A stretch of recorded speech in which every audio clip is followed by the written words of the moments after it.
Well,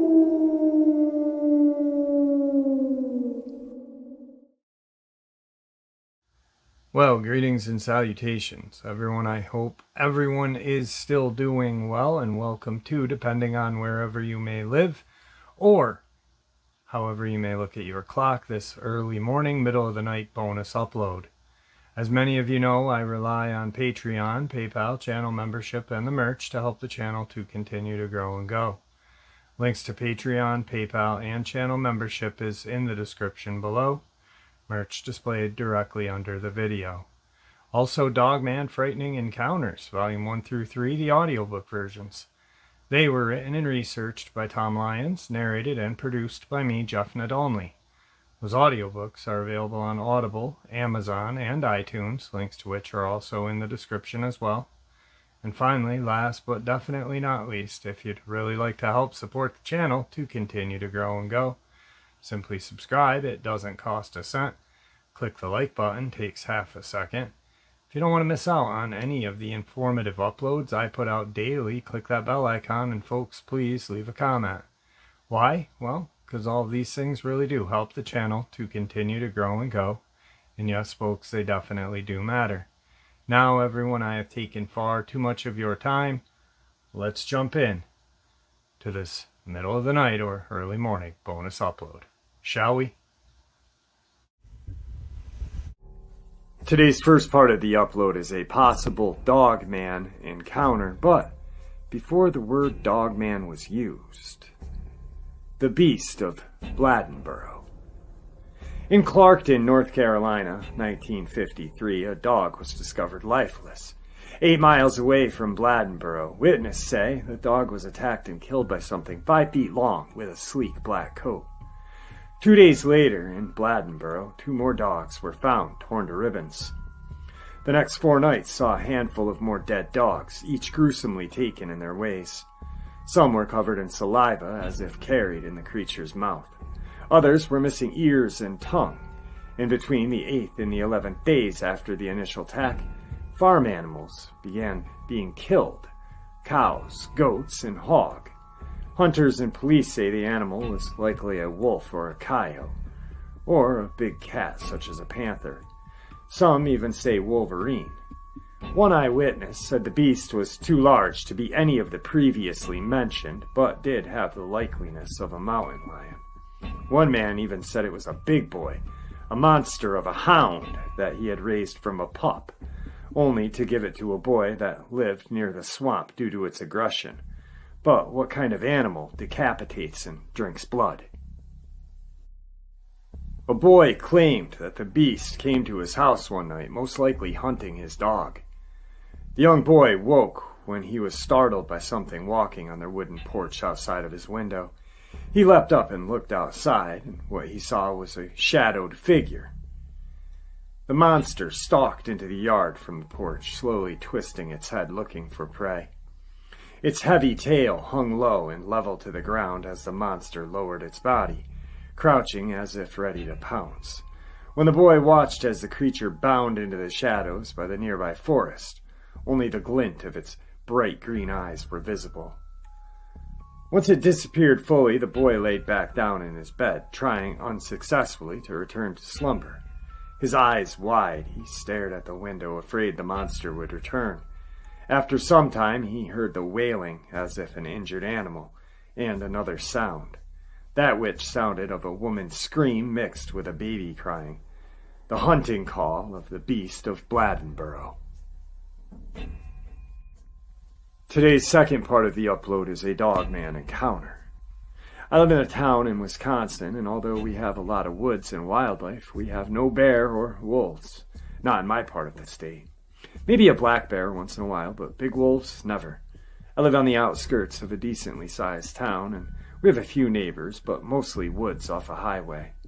In my neighborhood, there is a park and a small pine grove that the city decided not to demolish.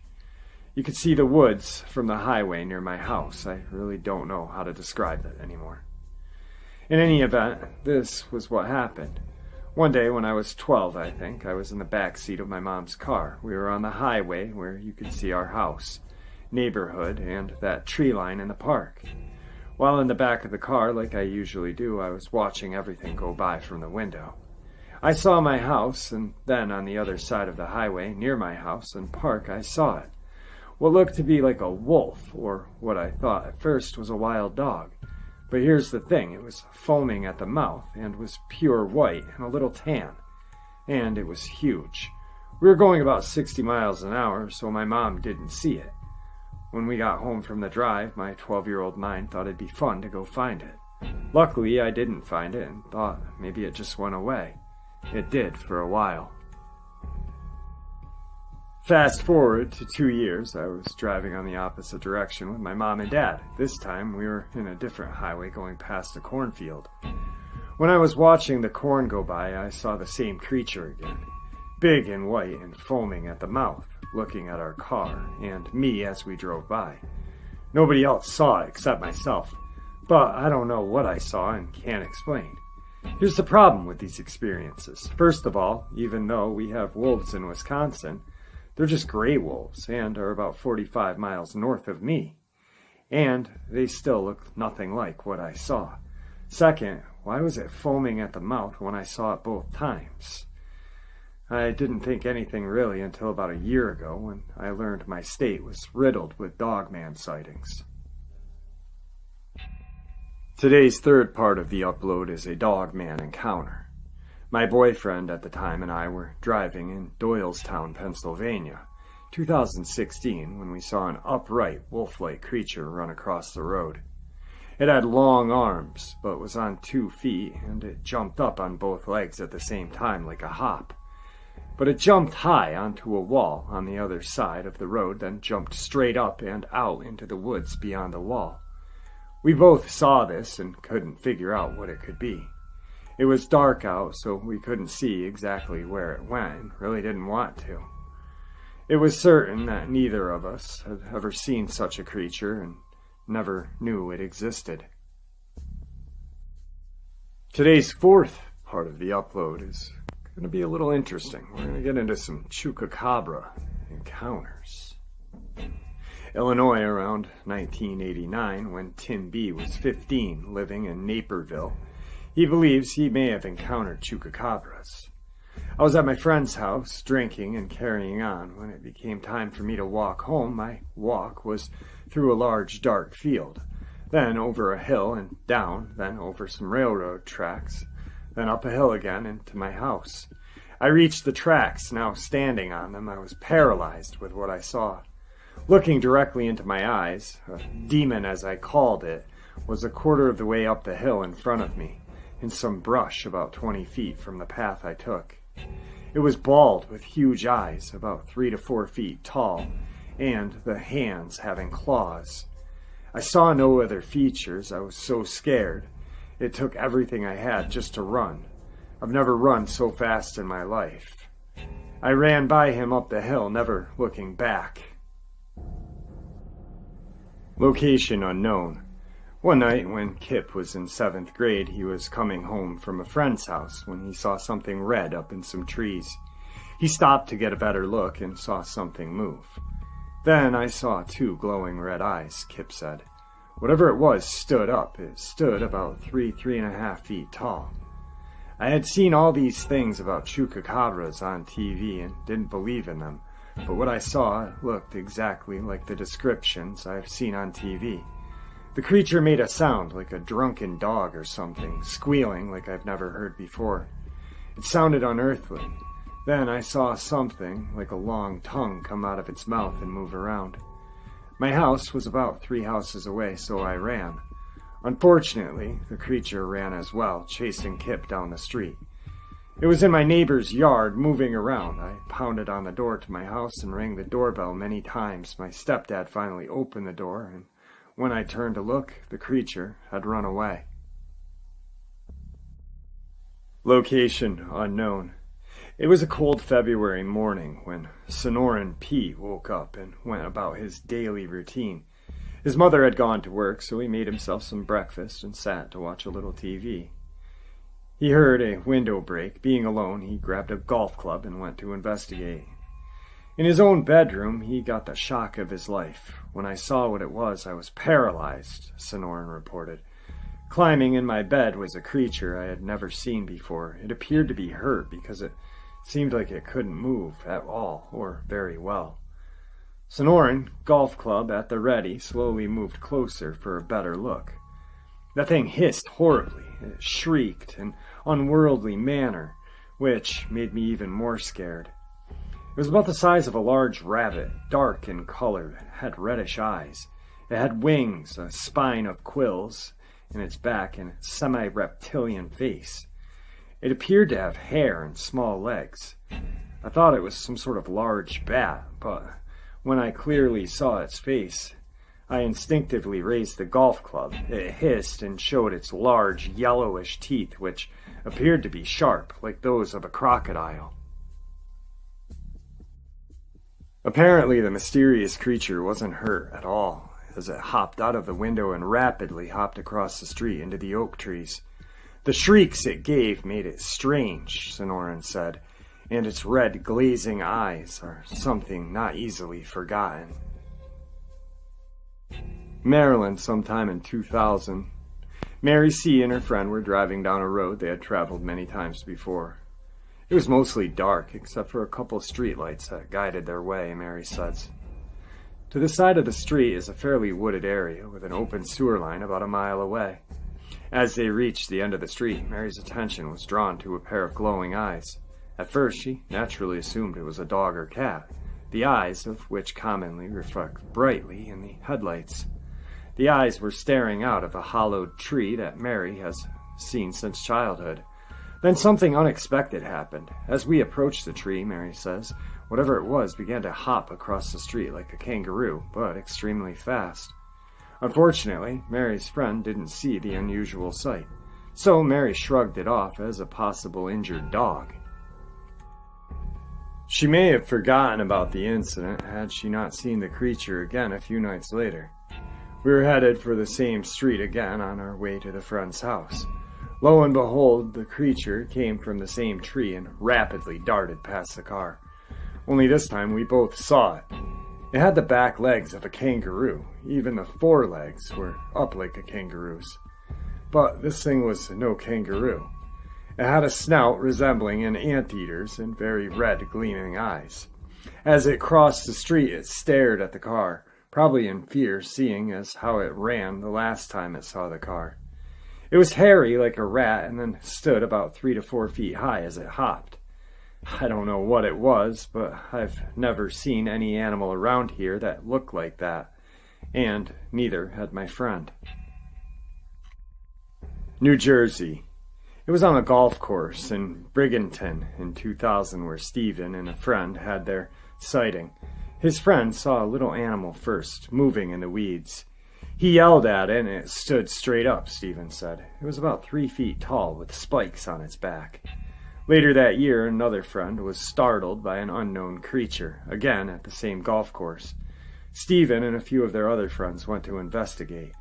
Rich was flashing his light around when he caught 2 big red eyes. What we saw was crouched, then stood up and ran. We found the footprints in the sand traps of the golf course. We know it wasn't a fox. It had 2 big sharp claws in the front and very small palm. Today's last encounter is what I believe to be a skinwalker encounter.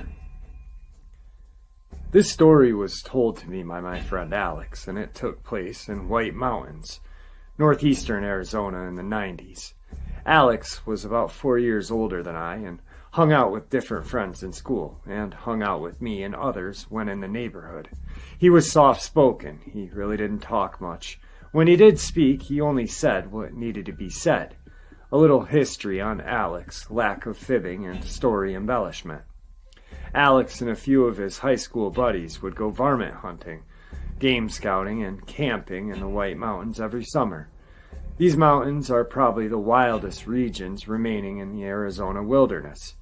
After they graduated from high school, their time to hunt and scout quickly vanished, with their new jobs, college, etc. They did, however, get together after a 2-year absence for some old time's sake. Now, many people in Arizona and the surrounding areas have heard of the White Mountains, and a lot of the stories that go along with it. This excited the boys on every visit. Though other than getting themselves a little spooked out, they never encountered anything to speak of, other than some run-ins with a few local drunk campers. This only drove them to go deeper into the parts of the mountains for their activities. On this particular occasion, they decided to use a newly purchased spotlight instead of flashlights to enable them to scout for game well into the night. They would drive up and down some of the dirt roads, shining the spotlight into the woods. It was mid-fall, a time when you can catch a rare glimpse at the remaining wolves and many coyotes hunting little animals in their early attempts to prepare for the oncoming winter in that region. This night, as they drove, they only came across the yellowish reflection of eyes of deer as they drove down a few secluded roads deep in the ponderosa pine forest. They also spotted a few raccoon and skunk. Coyotes were also large in numbers in a few spots that night. Now, coyote are considered vermin and can be killed any time of the year, no permit necessary.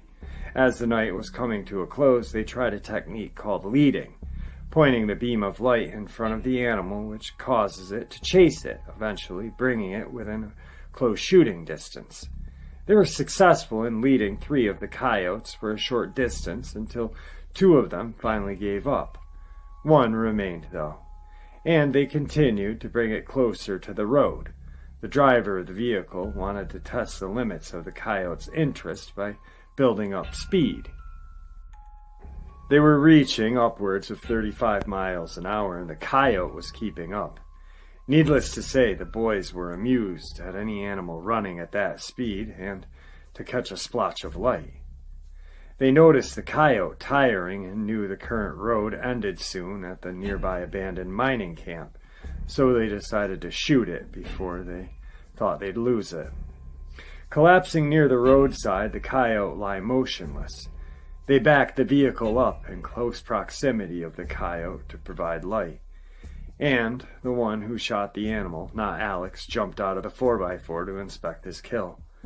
The back of the animal was facing the hunter as he approached. The group watched on as then he poked it with its rifle to ensure it was dead.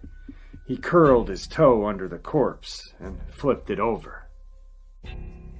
The guy came unglued at what he saw and immediately jumped back into the truck. The group in the 4x4 had all seen it as well. It was the body of a little Native American boy, about 8 to 9 years old, with the skin of a coyote on his back and tied to his wrists and ankles. It immediately bolted back into the cover of the forest as if it had never been shot at all. As they raced away, they insisted on hearing several yips, characteristics of groups of excited coyotes. They directly drove the 3.5-hour trip home. To this day, 2 of them will not even go camping, and none of them will go to the White Mountains to this day. Well, there you have it, folks. This middle of the night or early morning bonus upload. I hope you all enjoyed it as much as I enjoyed sharing it with you. I'd like to thank you all for supporting the channel. It is your support, after all, that keeps the channel growing and going, and honestly, what gives people a chance and a place to share their experiences and theories judgment-free, simply treated with the respect that we all deserve. Thank you. Everyone, please stay safe, happy, healthy, and ever vigilant, keeping an eye on our children, pets, family, and friends. These creatures are real. They are out there and dangerous. Share this information with the people you love and care about. It may just help save their lives someday. Until next time, never stop asking questions, never stop searching for answers, and God bless.